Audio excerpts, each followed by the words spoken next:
नदिया किनारे धेनु गैया बोले गरजी के बो ए मैया मोरी लाले पियरे आशा नी लगवले बानी रौवे के बोलवले बानी हो ए मैया मोरी लाले पियरे आशा नी लगवले बानी रौवे के बोलवले बानी हो आवा हुए सखी देवा साभ सुमिरन संगे सुमिरो ही जहान हो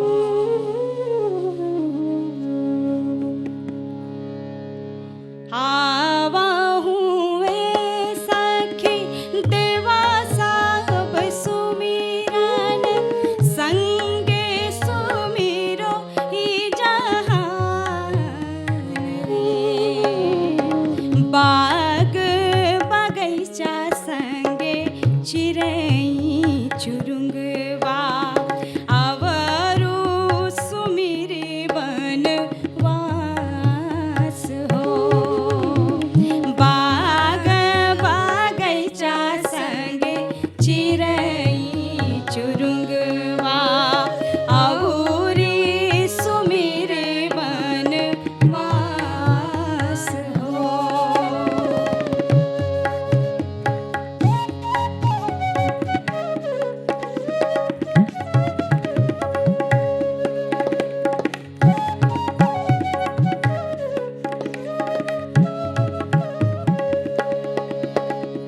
गंगा नहाई छुई गुरु के चरनिया गंगा नहाई छुई गुरु के चरनिया दीन पहर सब मास रे काला चक्र चक्राकृत स्वर्ग गाई जबारह मास रे गाई जबारह मास रे गाई जबारह मास रे गाई जबारह मास रे। बहुत बहुत धन्यवाद। अगला गीत जो है वो गंगा की आराधना है, प्रार्थना है। आइए मैं सुनाती हूँ।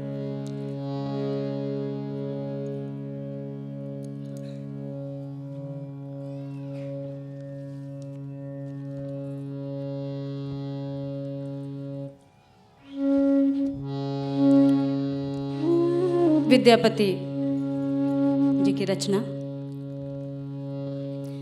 हाँ बड़ सुख सार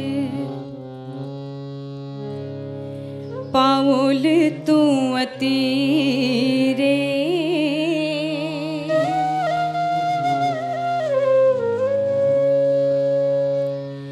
छाड़ इतने काट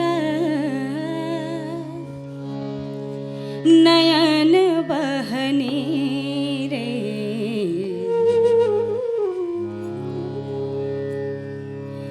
बड़ सुख सार पाउल तू अति रे बड़ सुख सार पाउल तू अति रे छाड़ इतने काट नयन बहनी रे बड़ सुख सार पाउल तू अति रे छाड़ इतने काट नयन बहनी रे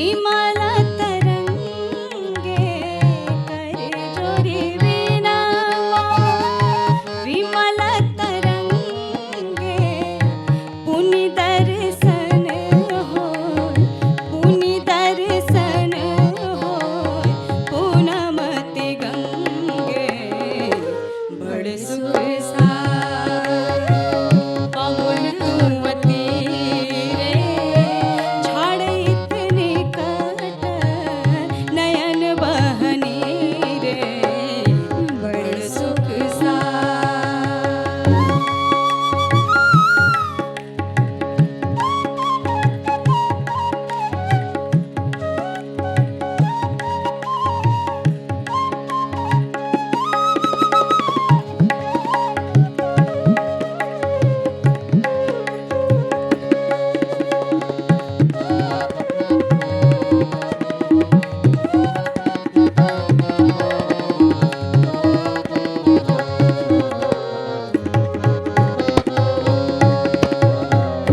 एक अपराध छिमप मोर जानी एक अपराध छिमप मोर जानी परसल पाए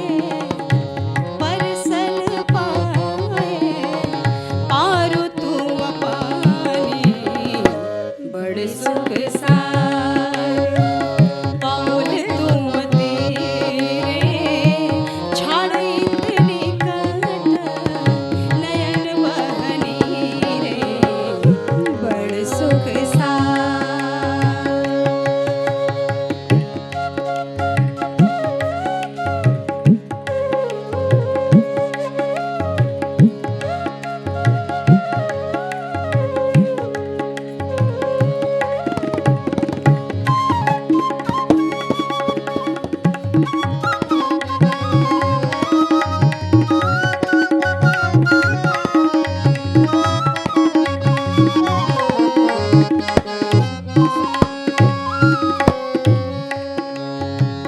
भनई विद्यापति समदौ तोहि भनई विद्यापति समदौ तोहि अंतकाल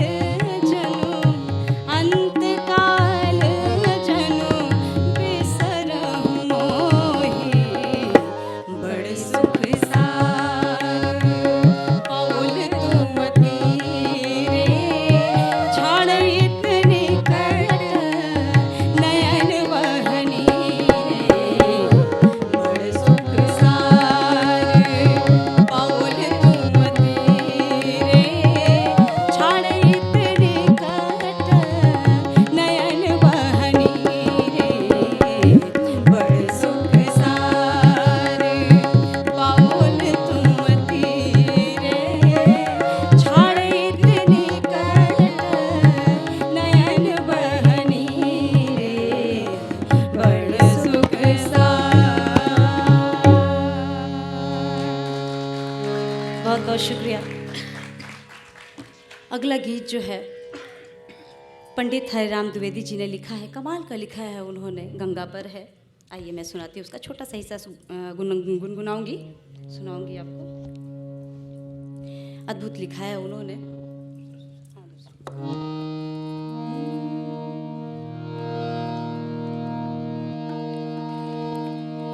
पूजा है, इसमें मज़ा आएगा जब आप सभी ताली अगर बजाते हुए एंजॉय करते हुए सुनेंगे तो बड़ा मज़ा आएगा इस गीत को। पूजा है धर्म दीन है ईमान है गंगा,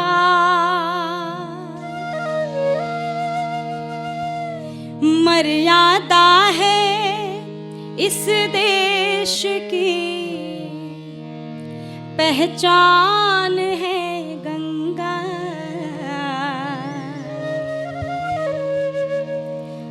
गंगा सिर्फ नदी मात्र ही नहीं, गंगा गंगा है। पूजा है धर्म दीन है, पूजा है धर्म दीन है ईमान है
विश्वास आस था भरी बेटी नगेश की, महिमा समा गई है इसी में अशेष की। दुख हारिणी विनाशिनी अनगिन कलेश की, सच मानिए सारे सुखों की खान है गंगा, सच मानिए सारे सुखों की खान है गंगा। मर्यादा है इस देश की, पहचान है गंगा, पहचान है गंगा, पहचान है गंगा। पूजा है धर्म दीन है ईमान है गंगा, पूजा है धर्म दीन है ईमान है गंगा।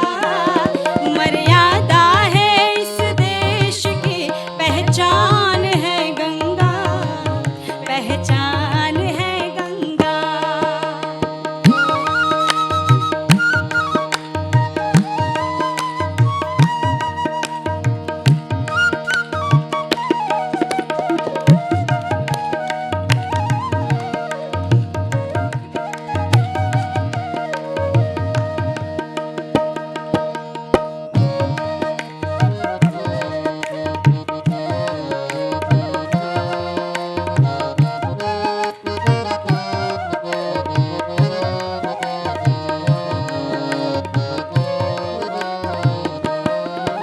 दूषित करे न कोई अमृत की धार है, ममता मई धरती का गले का श्रृंगार है। आदर्श प्रवाहित है पावन विचार है, हर लहर में लिखा माँ का प्यार यही है। अपने में ही संपूर्ण हिंदुस्तान है गंगा, अपने में ही संपूर्ण हिंदुस्तान है गंगा। मर्यादा है इस देश की, पहचान है गंगा, पहचान है गंगा, पहचान है गंगा। पूजा है धर्म दीन है, पूजा है धर्म दीन है ईमान है गंगा। मर्यादा है इस देश की, पहचान है गंगा, पहचान है गंगा, पहचान है गंगा, पहचान है गंगा, पहचान है गंगा, पहचान है गंगा। बहुत बहुत शुक्रिया। अगला गीत जो है गंगा जी का ही है, गंगा का पचरा है। इसमें ये है, भाव ये है गाने का कि अभी नवरात्र का समय आ रहा है और गंगा जी से एक भक्त जो है वो मिट्टी लेकर के आ रहा है, अपने घर में आंगन को लीप रहा है, कलशा रखने की तैयारी है। तो आइए एक पचरा सुनाती हूँ, गंगा पर ही है, अद्भुत पचरा है। मैं इसे हमेशा गाती रही हूँ, उम्मीद करती हूँ आपको पसंद आएगा। कई लोग हैं मेरे जिनको ये पचरा बहुत पसंद है, उम्मीद करती हूँ आप सभी को पसंद आएगा। आइए सुनाती हूँ। गंगा जी से माटिया मंगवले बानी देवा, घर लिपवले बानी देवा, घर लिपवले बानी हो। ए मैया मोरी लाले पियरे आशा नी लगवले बानी रौवे के बोलवले बानी हो। ए मैया मोरी लाले पियरे आशा नी लगवले बानी रौवे के बोलवले बानी हो। गंगा जी से माटिया मंगवले बानी देवा, घर लिपवले बानी देवा, घर लिपवले बानी हो। ए मैया मोरी लाले पियरे आशा नी लगवले बानी रौवे के बोलवले बानी हो। ए मैया मोरी लाले पियरे आशा नी लगवले बानी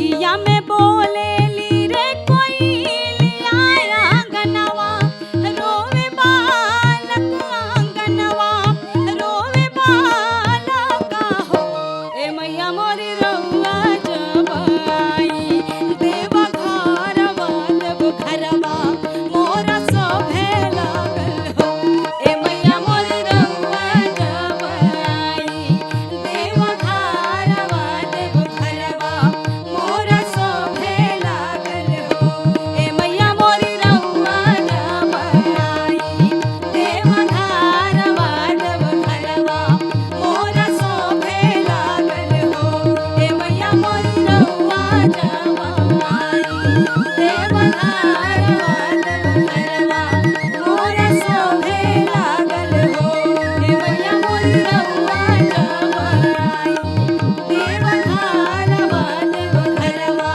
मोरा सभे लागल हो। बहुत बहुत शुक्रिया। हालांकि बहुत लंबा लंबा गीत है इसलिए पूरा झेलना मुश्किल है थोड़ा, लेकिन छोटा छोटा हिस्सा ही सुना रही हूँ सारे गीतों का। अगला गीत जो है वो मुरारी शरण जी का गीत है और इस गीत से एक कहानी भी जुड़ी हुई है।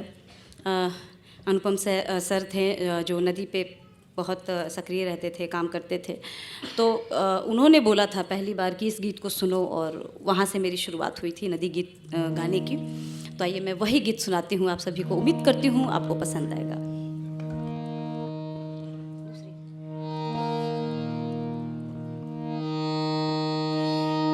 नदिया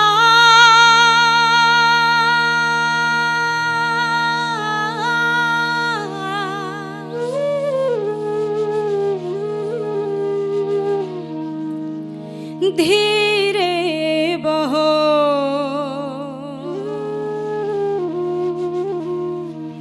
धीरे धीरे धीरे बहो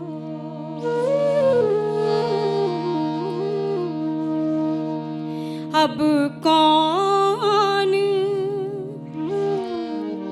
सुनेगा तेरी आह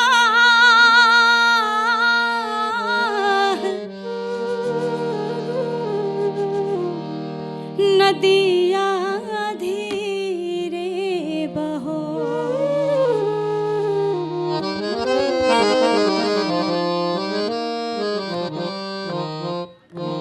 अब किसको है तेरी परवाह नदिया धीरे बहो अब कौन सुनेगा तेरी आह नदिया धीरे बहो अब किसको है तेरी परवाह नदिया धीरे बहो अब कौन सुनेगा तेरी आह नदिया धीरे बहो अब किसको है तेरी परवाह नदिया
बहुत बहुत शुक्रिया।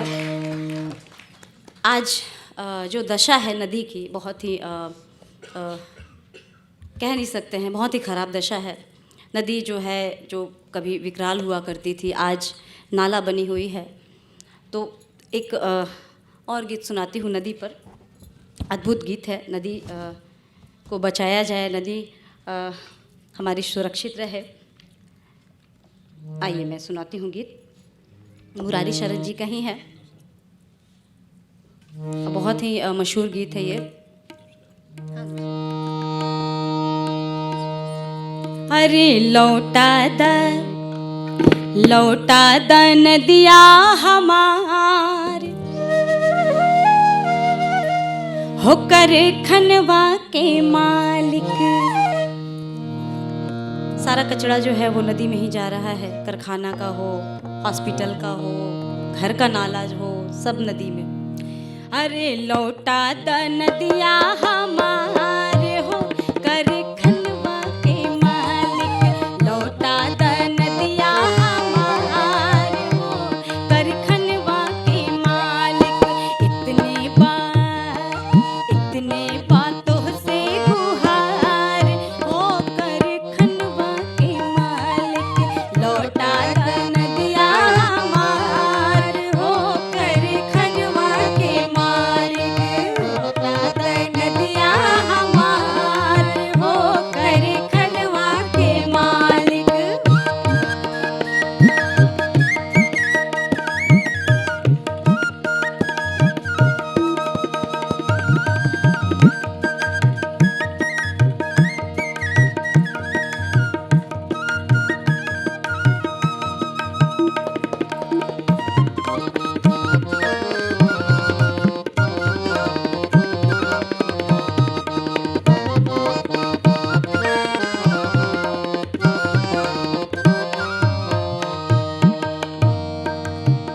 नहीं चाही कोका कोला, नहीं चाही दारू।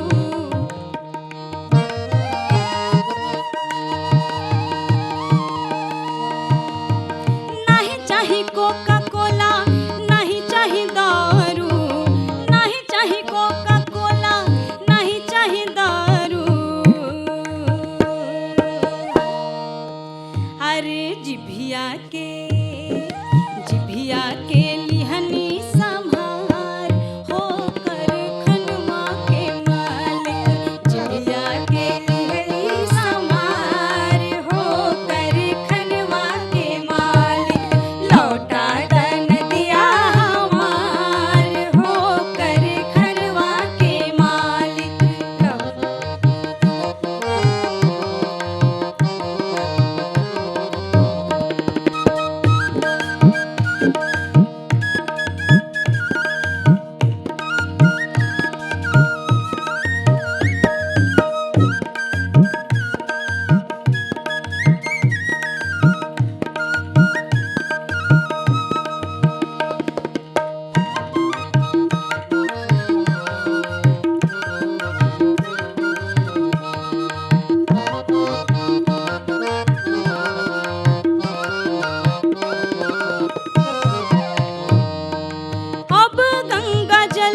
पानी पीही कहवा नहाई, कहवा के पानी पीही कहवा नहाई, कहवा कहवा बनाई घर बार होकर खनवा के मालिक, लौटा दन दिया हमार होकर खनवा के मालिक, लौटा दन दिया हमार होकर खनवा के मालिक, लौटा दन दिया हमार होकर खनवा के मालिक, लौटा दन दिया हमार होकर खनवा के मालिक, लौटा दन दिया हमार होकर खनवा के मालिक, लौटा दन दिया हमार होकर खनवा के मालिक, लौटा दन दिया हमार होकर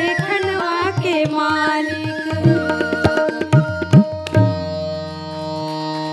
बहुत बहुत धन्यवाद आप सभी का।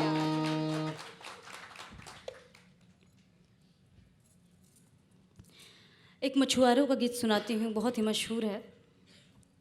नदी के किनारे रहने वाले मछुआरे अक्सर इस गीत को गाते रहते हैं। देखिए एक छोटा सा सुनाती हूँ। मछरी के काट के झूलनियाए बालम, अरे मछरी के काट के झूलनियाए बालम। मछुआरा जो है वो नदी किनारे जा रहा है मछली मारने के लिए, तो उसकी पत्नी कहती है कि अब जब जा ही रहे हैं तो वहां से मेरे लिए क्या ले आइएगा, बिंदी ले आइएगा। आगे इस गीत में है, सुनिएगा जरा गौर से। अरे मछरी के काट के झूलनियाए बालम, मछरी के काट के झूलनियाए बालम, मछरी के काट के, मछरी के काट के झूलनियाए बालम, मछरी के काट के झूलनियाए बालम, मछरी के चोइटा के टिकुलियाए बालम, मछरी के चोइटा के टिकुलियाए बालम, मछरी के चोइटा के।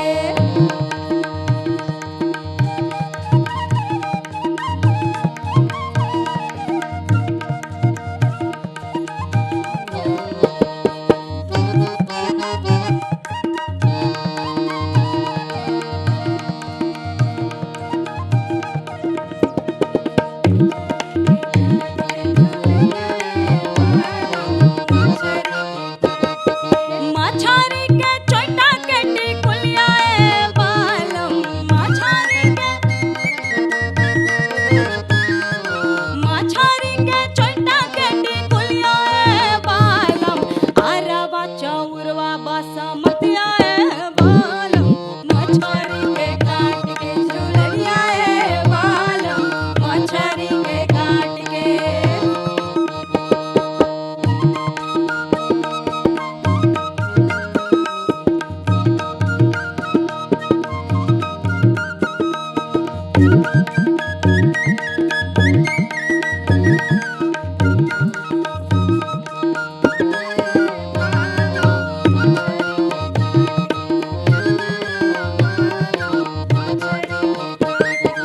मछरी के काट के झूलनियाए बालम, मछरी के काट के झूलनियाए बालम, मछरी के चोइटा के टिकुलियाए बालम, मछरी के चोइटा के झूलनियाए बालम, मछरी के चोइटा के टिकुलियाए बालम, मछरी के चोइटा के झूलनियाए बालम, मछरी के चोइटा के टिकुलियाए बालम, मछरी के चोइटा के झूलनियाए बालम, मछरी के चोइटा के झूलनियाए बालम, मछरी के चोइटा के।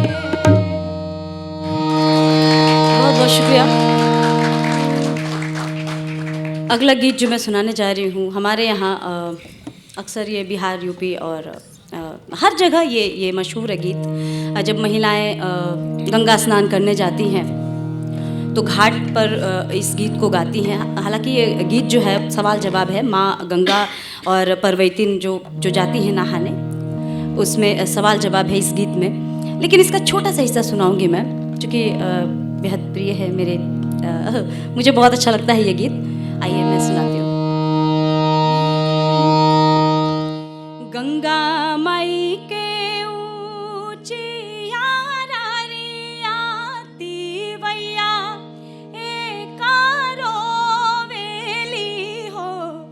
गंगा मैया पानी लहरिया मोहे दिही तू ता डूबी धासे मारी जैती हो। ए गंगा मैया पानी लहरिया मोहे दिही तू ता डूबी धासे मारी जैती हो।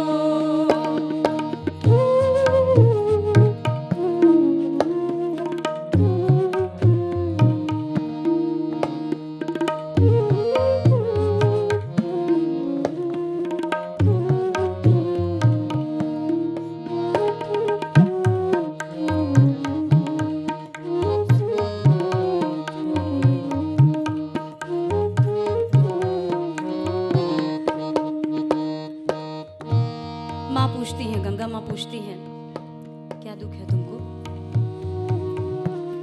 किया तोरे तिवाई नहीं हारा दुख, किया तोरा सासुरा दुख हो। ए तिवाई किया तोरे कांता विदेश कावन दुखवारो वे हो। ए तिवाई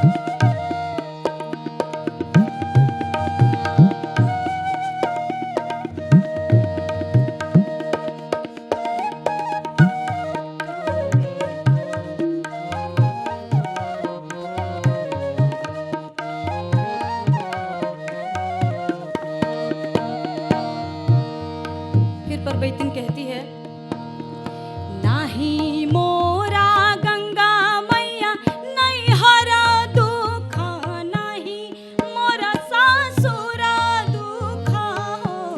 ए गंगा मैया नहीं मोरे कांता विदेश कोखिया दुखवारो इला हो। ए गंगा मैया नहीं मोरे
बहुत बहुत शुक्रिया। एक गीत बहुत ही मशहूर हुआ है गंगा जी पर, तो हमारे यहाँ हर फंक्शन में, शादी ब्याह में तो ज़्यादातर गीत गाते ही हैं। एक छोटा सा उसमें जैसे हम हमारे यहाँ गाते हैं, अरे पार गंगा के ओह पार जमुना के बाह बाह जी, अब निर्मल धारा के बाह बाह जी, अब निर्मल धारा के बाह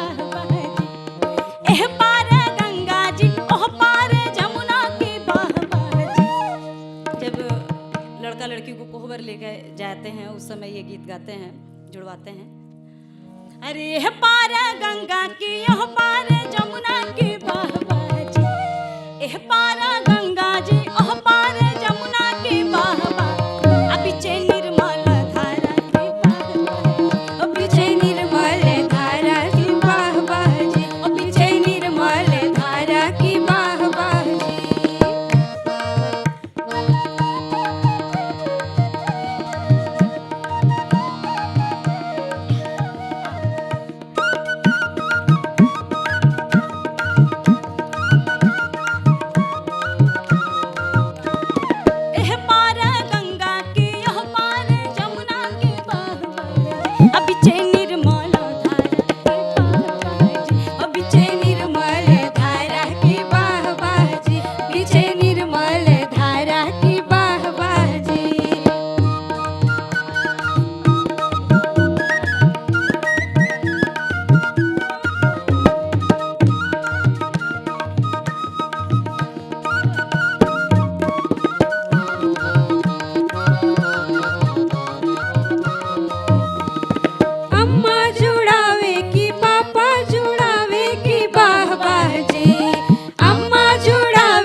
बहुत शुक्रिया।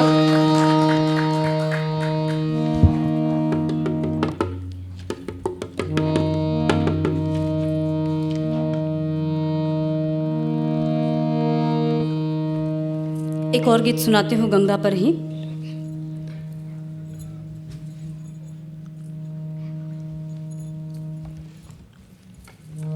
नज़ीर बनारसी साहब की रचना है।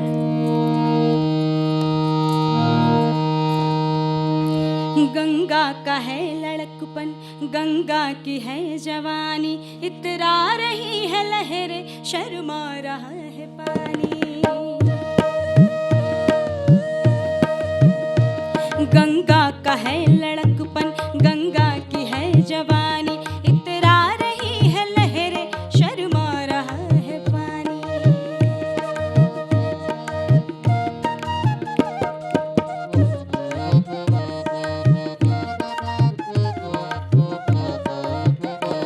दोहराई जा रही है बरसात की कहानी, बीते हुए ज़माने, गुजरी हुई कहानी।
धन्यवाद।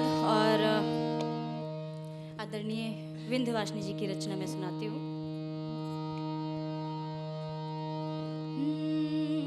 हे गंगा मैया गजब रौरी माया,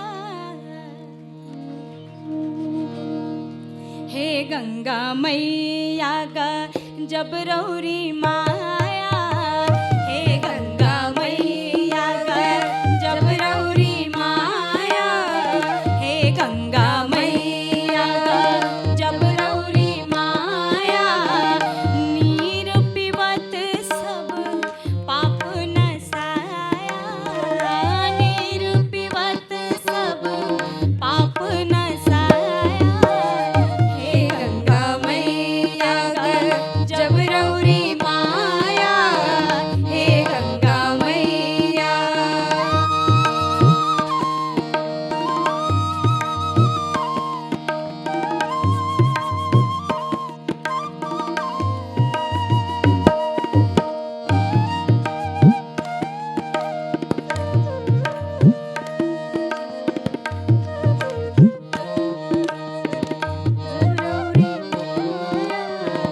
हे गंगा मैया कार्तिक पुनीत मास तब तट पर, कार्तिक पुनीत मास तब तट पर, सेवक मुनि जन वृंद निकाया, सेवक मुनि जन वृंद निकाया, हे गंगा मैया गजब रौरी माया, हे गंगा मैया।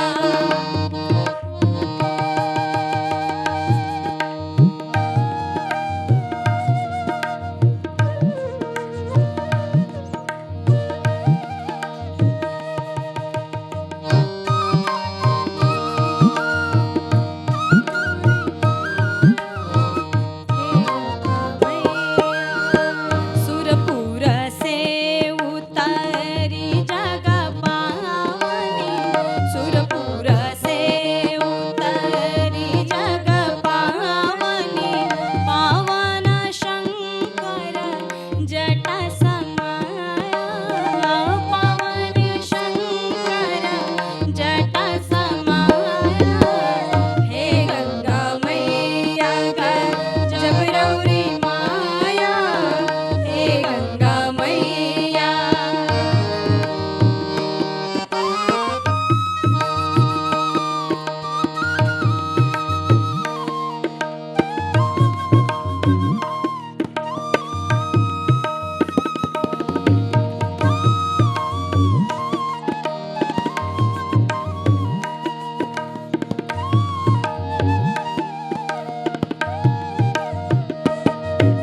गंगा मैया गजब रौरी माया, हे गंगा मैया।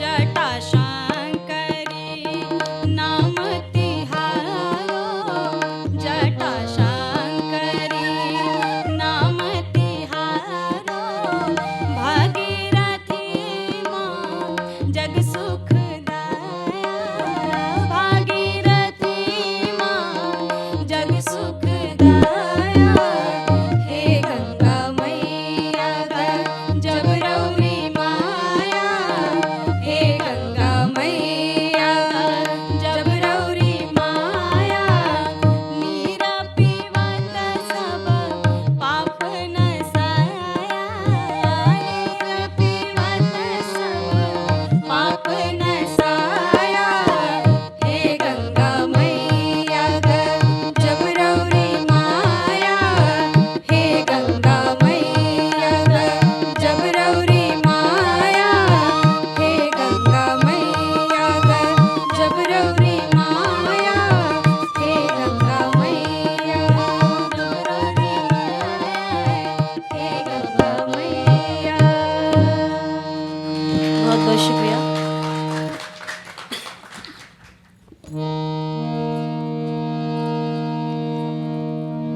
छठ भी आने वाला है तो सोच रही थी कि समापन छठ से ही करूं।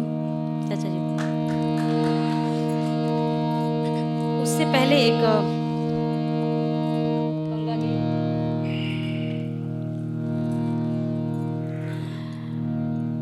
आदरणीय कैलाश गौतम की रचना छोटा सा हिस्सा सुनाऊंगी, क्योंकि मेरे बेहद प्रिय रचनाकारों में से एक हैं।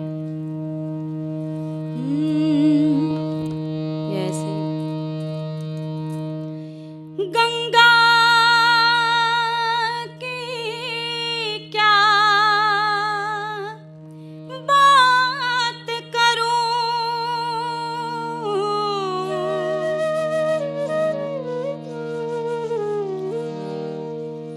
गंगा उदास है, वह जूझ रही खुद से,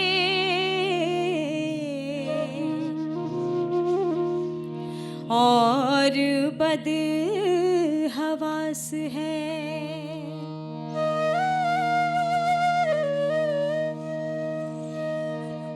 ना अब वो रंग रूप है,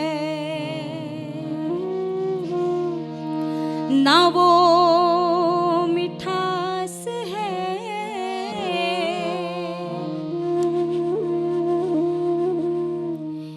गंगा जली को जल नहीं, गंगा के पास है।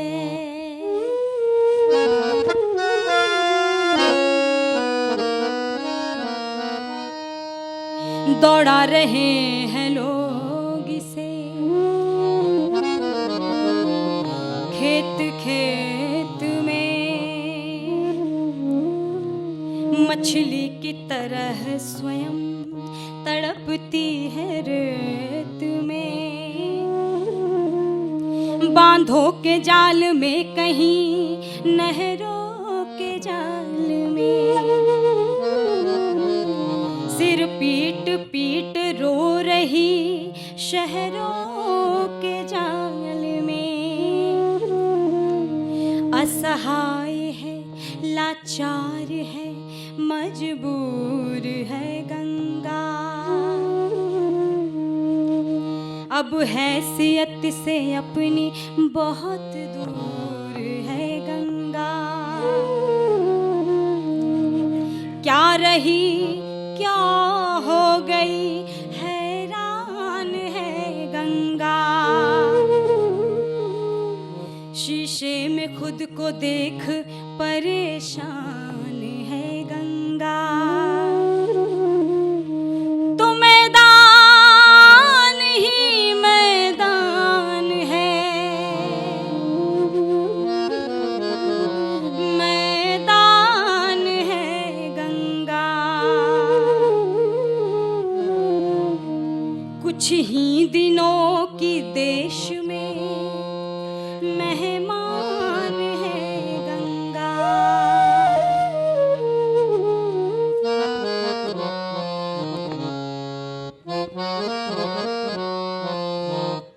तो गंगा की क्या बात करूं, गंगा उदास है, वह जूझ रही खुद से और बदहवास है। वह जूझ रही खुद से और बदहवास है। आदरणीय कैलाश गौतम की ये रचना थी, जो कविता जैसा मैं आपको सुनाई। उम्मीद करती हूँ आपको पसंद आएगा, पसंद आया होगा। बहुत बहुत शुक्रिया। आइए समापन करती हूँ छठ के गीत से। नदिया किनारे धेनु गैया, बोले गरजी के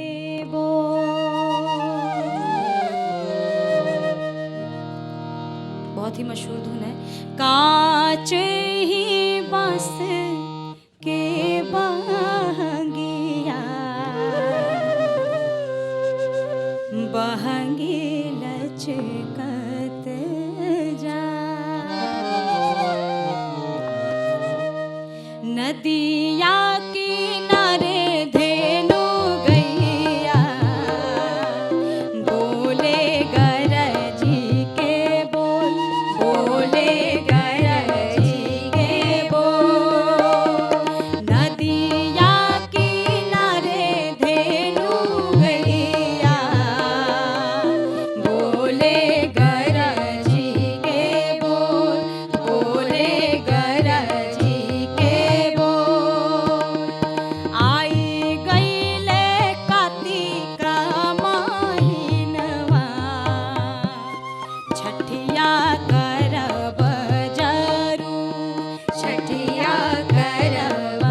बसा